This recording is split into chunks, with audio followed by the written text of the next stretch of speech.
right, so it feels like we've been waiting forever. Okay, this is just taking forever. I know we still got like a week and a few days until the trade deadline, but this is just absolutely ridiculous. We are waiting and waiting and waiting. And I'm not going to lie, it's wearing me out a little bit, but there's a few more rumors out there that I want to briefly discuss with you guys, and they seem reasonable. I want some nasty. Are we having fun yet?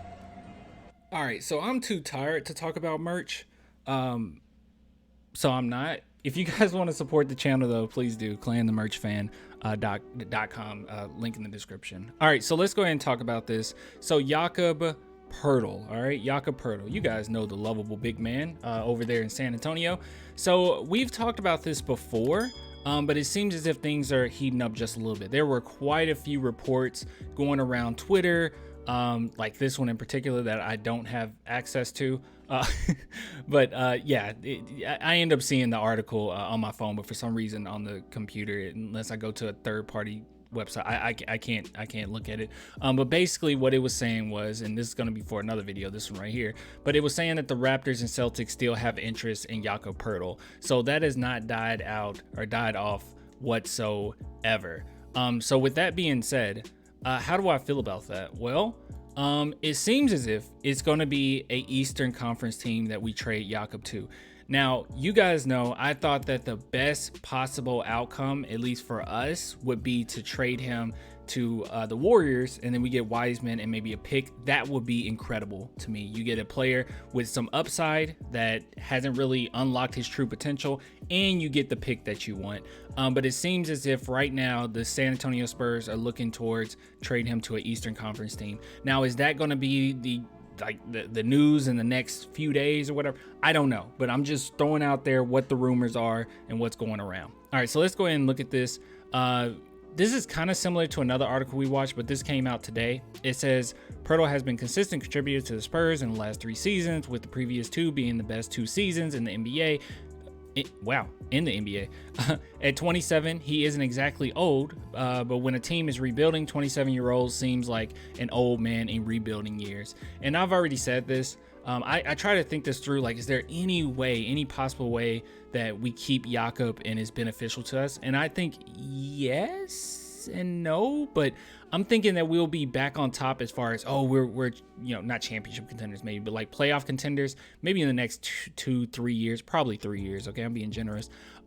So he'll be around 30 years old, which that is not an old player, especially of his archetype and what role he's playing. We're not asking him to go out there and be the primary facilitator for us, to put the team on his back. He'll be a role player, right? And for him to be a shot blocker, I don't think he'll lose that much oomph at 30 years old. All right? I just don't see that as a possibility, especially with how the San Antonio Spurs are with treating their players and everything.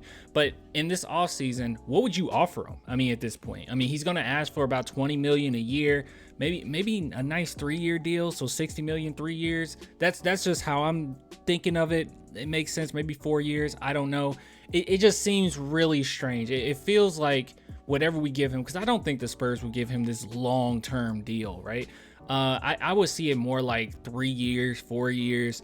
And if that's the case, I mean, by the end of his contract, we'll be in the same predicament we are in now, but it will be worse, because at that point, now we're starting to win. Now we're starting to heat things up, and now we can really use you, but you're about to be a free agent. And it's like, now we got to do this whole thing over again. Can we extend you? Are you okay with extension? And at that point, we don't know what his productivity would. It just seems like too much to me. That's just my opinion. I just think it's too much. I say you go ahead and try to trade him now if you can, and don't worry about anything else.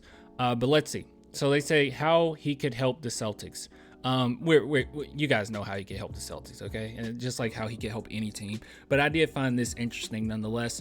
This is a quote from Celtics co-governor Grousbeck. I don't know. I have no ideas. I don't know. The conversation that I have shared with Brad Stevens, the team president, is that it's about this year. It's not about this will pay dividends in 3 years, or this will do this next year. It is this year, muscle up and let's get the job done. So obviously it makes complete sense for them to take on Poeltl. Now, thus far, all that we've heard when it comes to us giving the Celtics Poeltl is that they would give us, or they would take the protection off of like a 2028 pick. That is not enough. Okay. I don't know what the landscape will look like in 2028. I don't know what the Celtics will look like in 2028. Now, don't get me wrong, future first round picks is very important, but would I be willing to give up Jakob Poeltl just for you to take protections off of a pick? I don't know. That seems a little silly. We're going to need a little bit more than that. But thus far, that's what I've been hearing. That's what's been going around that the Celtics are willing to offer.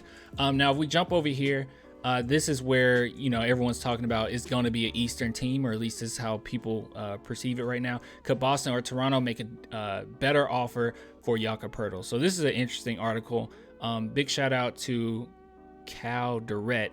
And also big shout out to LJ Ellis, because I think he takes some of this from LJ. Oh, yep, it's right here. According to a report by LJ Ellis, the Boston Celtics and Toronto Raptors are both aggressively pursuing the center. Yeah, we knew all this. All right, so let's go ahead and look at this, because this is interesting. So he says, can Toronto or Boston make the Spurs a better offer?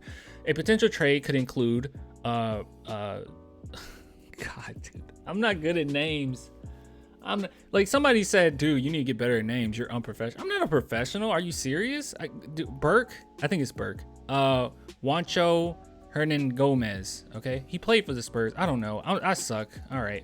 And wait, why would we wouldn't take him. In the Raptors 2024-2026 first round picks, we would only take him if we had to. I don't know if we would even play him. We had him before. All right, moving on. Let's see. Let's go ahead and move on. All right, what would the Boston Celtics be able to give? And this is the problem. See, something else that works in Boston's favor is that they have the unusual advantage already, having given up the rights to the first round pick in 2028 to the Spurs. This is due to the pick swap that they agreed to in the White trade. However, as part of their offer for Poeltl, they would give the Spurs the entire 28 draft pick with no swap rights. I don't know about that. That means the Spurs will have both Boston's unprotected pick and their own in 2028. Yes, that is what that would mean. Teams simply do not give up unprotected first-round picks that are 5 years away from demonstrating Boston's seriousness. By growing in a 2024 unprotected first-round pick, they would have technically satisfied the Spurs trade demands. Yeah, I mean, guys, I don't know. Wait a minute. Now I'm confused. Hold on. Guys, I'm tired. Hold on. Teams simply do not give us the unprotected first round, demonstrating Boston's seriousness by throwing in a what was the 2024 unprotected first round pick? I thought it was 2028. Am I tripping? I don't know. This is what my comment section is for. I don't know what this means. I don't know what they're talking about. By throwing in did they even mention throwing in a 2024? Do we have the Celtics 2024? Who am I? I don't know. Hold on. Good God, dude. I make so many videos and I don't know. I don't even know. I don't even know anymore. Hold on. Draft picks future. What the heck? All right. Like, what the heck? What is this? What is this? What? Oh, okay. All right. 2024. Okay. What? What is this? What am I looking at? What am I looking at? Guys, I'm frustrated. I'm tired. This is ridiculous. I don't know. My computer froze. Oh, it came up. All right, we're going to figure this out. Spurs future draft picks. Crap. God, please. All right, this is better. All right, 2024.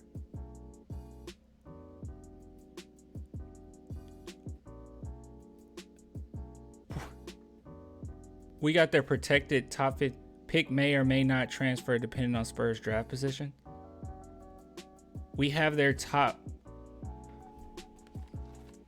Okay, I'm just going to take it as this article made a typo and I'm just going to leave it there because I have no idea what they're talking about. We don't have their first round pick, nor did this say anything about us taking a first round pick from them. I have no idea.